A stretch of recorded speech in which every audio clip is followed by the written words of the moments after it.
शासकीय rail police मतलब GRP वैसे तो राज्य सरकार के अधीन काम करती है, लेकिन रेल प्रशासन द्वारा रेल परिक्षेत्र में विशेष सुरक्षा के दृष्टिकोण से रेलवे द्वारा इन्हें ठेके में लेकर रेल यात्रियों की सुरक्षा को ध्यान में रखते हुए सेवाएं ली जाती हैं। जाहिर सी बात है कि यात्री ट्रेनों के आने जाने के वक्त सभी ट्रेनों को विशेष रूप से चेक करते हुए ट्रेनों में या फिर प्लेटफॉर्म में मुसाफिरों की गतिविधियों पर पैनी नजर रखना होता है।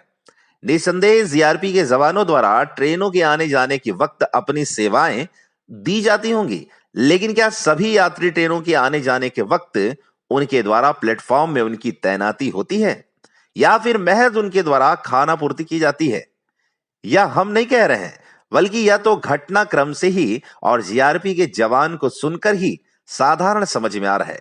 तो चलिए आपको सुनाते हैं उन खाकी के जिम्मेदारों की जुबानी, जिन्हें सुनकर यकीनन आपको आश्चर्य होगा कि लगातार रेल प्रशासन के वरिष्ठ अधिकारियों के भ्रमण के दौरान आखिरकार रेल सब डिविजनल शहडोल में यह क्या हाल है।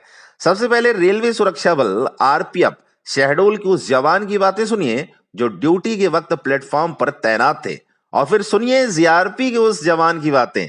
उसके बाद हम आपको बताते हैं कि आखिर मामला पूरा है क्या। मेरा नाम आरक्षक अतुल मिश्रा है। आरपीएफ से हैं आप? आरपीएफ से हूँ।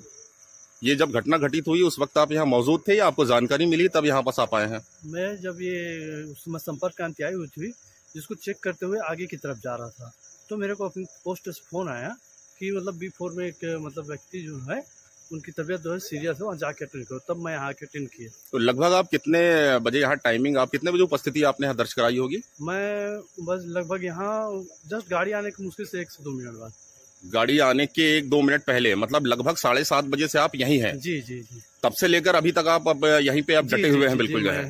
अच्छा, मैं जानना ये चाहता हूँ आपसे, जब आप यहाँ पे उपस्थित हुए तो आरपीएफ के आप जवान हैं, आपके अलावा यदि हम बात करें जीआरपी के किसी जवानों की, तो क्या जीआरपी के भी जवान यहाँ मौजूद थे या नहीं थे? बिल्कुल स्पष्ट बताइए आप। उस समय अपने आरपीएफ के जो है स्कॉटिंग वाले भी थे, हाँ है ना, और जीआरपी वाले कुछ टाइम बाद है। कुछ टाइम बाद बोले तो लगभग कितने देर बाद? लगभग आधा पौन घंटा लगभग हो गया था। क्या आप लोगों के द्वारा सूचना दी गई तब आए या सुगबुगाहट हुई यहाँ वहाँ फैली बातें तब वो आए? क्या है, यहाँ से उनको भी मैसेज गया है तब वो आए हैं। आरक्षक जलमान साहब हुए। जीआरपी से हैं आप? जी। ये घटना जब घटित हुई है जी, तो आप यहाँ कितने बजे उपस्थिति अपनी दर्ज कराए हैं? उपस्थिति यहाँ पे जैसे ही थाने में पहुँचा, 8 बजे से मेरी ड्यूटी प्लेटफॉर्म पर है। 8 बजे मैं थाने पहुँचा, गणना हुई। गणना के बाद ही कॉल आया, तो जस्ट कम कर रहे यहाँ टाइम तो थे 8 से 8:20 के लगभग यहाँ पे आ गए हम। अच्छा, 8 बजे आपकी टाइमिंग थी ड्यूटी आने का। उससे पहले जो है निश्चित तौर पे आप जब पहुंचे हैं, आपके पहले और कोई रहा होगा रिलीवर आपका जो है, उसके पहले किन की ड्यूटी जानकारी होगी? अबे ये तो मैं देखा नहीं रजिस्टर की किन की ड्यूटी थी। अच्छा, प्लेटफॉर्म पर दिन में कौन थे ये नहीं मालूम। हम जानना आपसे ये चाह रहे हैं स्पष्ट तौर पे, प्लेटफॉर्म पर जैसे ट्रेनों की जब आवाजाही होती है उस वक्त जो है ट्रेन के टाइम पे जीआरपी की स्टाफ की ड्यूटी यहाँ बनती है या नहीं बनती है? बनती है। ड्यूटी बनती है। तो मुझे थोड़ा सा स्पष्ट तौर पर आप ये बताएं, जिस वक्त ये घटना घटित हुई है, आरपीएफ के जवान से हमने अभी बात की, उनका कहना है कि जब घटना घटी है तो वो यहाँ जब मौजूद थे तो आधे पौन घंटे बाद जीआरपी का स्टाफ यहाँ मौजूद हुआ। ऐसे में ये जानना चाहता हूँ कि ट्रेन का रुकने का, छूटने का, आने की टाइमिंग 5 मिनट के अंदर जब हो जाती ट्रेनों का, तो ऐसे में आधा पौन घंटे तक जीआरपी की स्टाफ कहाँ मौजूद था? देखिए, अब मेरी ड्यूटी तो अभी 8 से है और मैं अपनी ड्यूटी पे उपस्थित हूँ। बाकी दिन में कौन था, इस चीज़ की जानकारी मैं नहीं दे सकता। इस चीज़ की जानकारी आप ले सकते हैं। बिल्कुल, हम वहाँ आप जानकारी लेंगे निश्चित तौर पे। आपके कथन के अनुसार कि आपकी ड्यूटी 8 बजे थी, आपको जैसे जानकारी लगी आप यहाँ पर उपस्थित हुए, लेकिन इसके पहले कौन स्टाफ की ड्यूटी थी वो आपको जानकारी नहीं देख पाया, मेरे को जानकारी। लेकिन ये चीज आप एक्सेप्ट करते हैं कि टाइमिंग जो ट्रेन की आने जाने की टाइमिंग होती है उस वक्त जीआरपी के दल बल का स्टाफ की यहाँ पर मौजूदगी जो है आवश्यक होती है? देखिए, हमारी 8 से ड्यूटी है, जो भी ट्रेन आएगी हम बिल्कुल अटेंड करते हैं, है ना। ड्यूटी है तो करते ही है। जनाब, कुछ समझ में आया या फिर अभी भी आप कंफ्यूजन की स्थिति में हैं? तो चलिए अब आपको बताते हैं कि आखिरकार मामला पूरा क्या है। दरअसल बीते दिवस 24 सितंबर को दिनेश चंद्र श्रीवास्तव उम्र 72 वर्ष, अपने नाती सत्यम श्रीवास्तव उम्र लगभग 30 वर्ष, निवासी शहडोल संपर्क क्रांति एक्सप्रेस ट्रेन में सवार होकर रायपुर से शहडोल आ रहे थे। ट्रेन शाम लगभग 7:30 बजे शहडोल प्लेटफॉर्म नंबर 2 पर पहुंची। ट्रेन से उतरते ही दिनेश चंद्र श्रीवास्तव उम्र 72 वर्ष जो कि पहले से बीमार चल रहे थे, अचानक उन्हें हार्ट अटैक आ गया। साथ में उनका नाती सत्यम श्रीवास्तव जो कि पूरी तरह से परेशान था। उक्त परिसर में आरपीएफ के जवानों को देखकर उसने आवाज लगाई और पूरे घटनाक्रम से उन्हें अवगत कराया। तत्काल ही आरपीएफ के जवान द्वारा अपने वरिष्ठ जनों को सूचना दी गई। यह जानकारी लगते ही तत्काल आरपीएफ प्रभारी निरीक्षक मनीष कुमार, उप निरीक्षक आर.के. यादव सहित आरपीएफ के कई जवान मौके पर उपस्थित होकर रेलवे हॉस्पिटल शहडोल के चिकित्सकों को दूरभाष पर सारी बातें बतलाई। तत्पश्चात डॉक्टरों की टीम भी फौरन वहां पहुंचकर लगभग 1 घंटे तक मशक्कत करते हुए उन्हें बचाने का प्रयास किया गया, किंतु लगभग 8:30 बजे के आसपास दिनेश चंद्र श्रीवास्तव की मृत्यु हो गई। यह सब देखते ही प्लेटफॉर्म नंबर 2 पर अफरा तफरी की स्थिति बन गई। स्थानीय वासियों को हुजूम भी लग गया। स्टेशन मास्टर शहडोल को जब इसकी सूचना दी गई तब जीआरपी शहडोल को कार्रवाई हेतु लिखित मेमो दिया गया।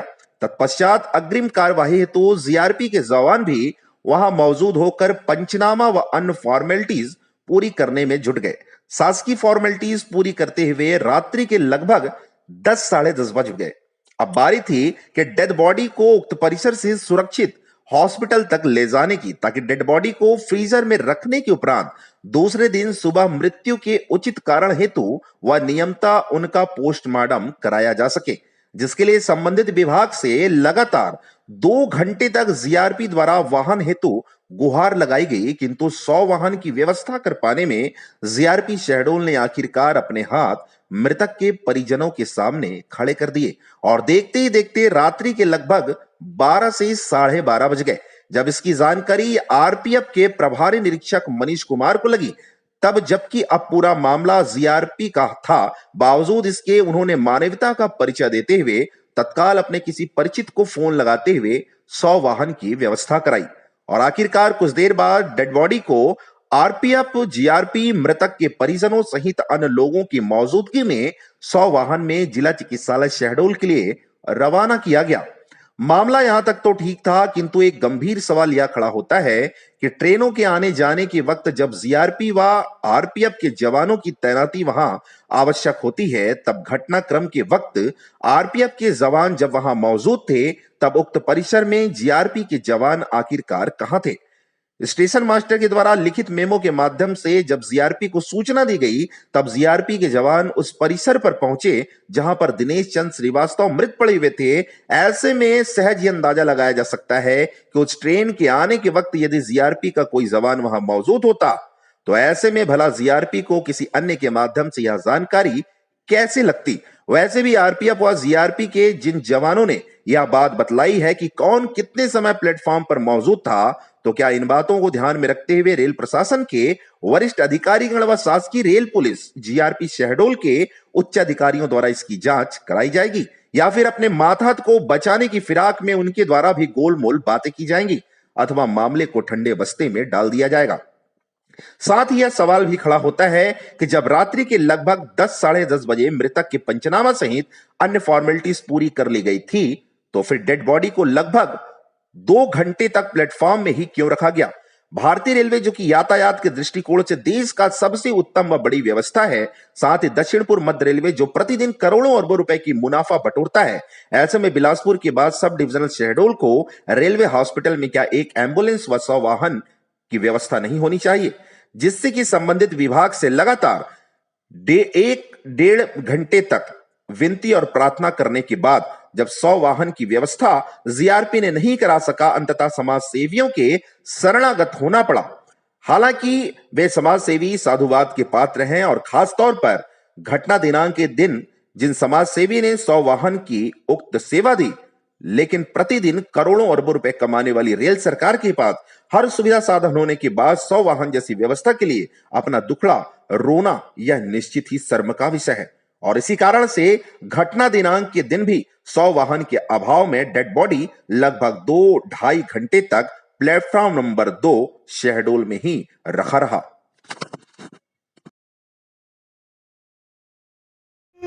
जब काफ़ी देर हो गई वो डेड बॉडी वहाँ से उठ नहीं पा रही थी, सब परेशान हो रहे थे। मुझे भी जानकारी मिली भी हाल ही में 12 बजे कि गाड़ी की व्यवस्था नहीं हो पा रही है, उनको सिटी हॉस्पिटल में रखवाना है, मर्चुरी में रखवाना है। ऐसे में हमारे जो रंजीत भाई हैं मेरीना प्रिंटिंग वाले, उनका नंबर मेरे पास सेव था, उनके बारे में सुना भी था कि तत्काल प्रभाव से ऐसी चीज़ों में अपनी सेवाएं निरंतर काफ़ी काल से देते आ रहे हैं। जैसे ही मैंने फ़ोन लगाया, प्रथम बार में उन्होंने फ़ोन उठाया और मुश्किल से बमुश्किल 5 मिनट से 7 मिनट के अंदर ही गाड़ी थाने लग गई। और आरपीएफ थाने लगने के बाद में जीआरपी को इसकी सूचना दी और त्वरित प्रभाव से अपने जो पैनल रूम के पास में जो गेट है वहाँ से उनको तुरंत प्रभाव से अपने शासकीय अस्पताल पहुँचाया। इसके लिए मैं रंजीत भाई का भी तहे दिल से शुक्रिया अदा करता हूँ, क्योंकि इन्होंने हमेशा इस प्रकार से ही हमेशा तत्पर प्रभाव से हर जगह मदद की है।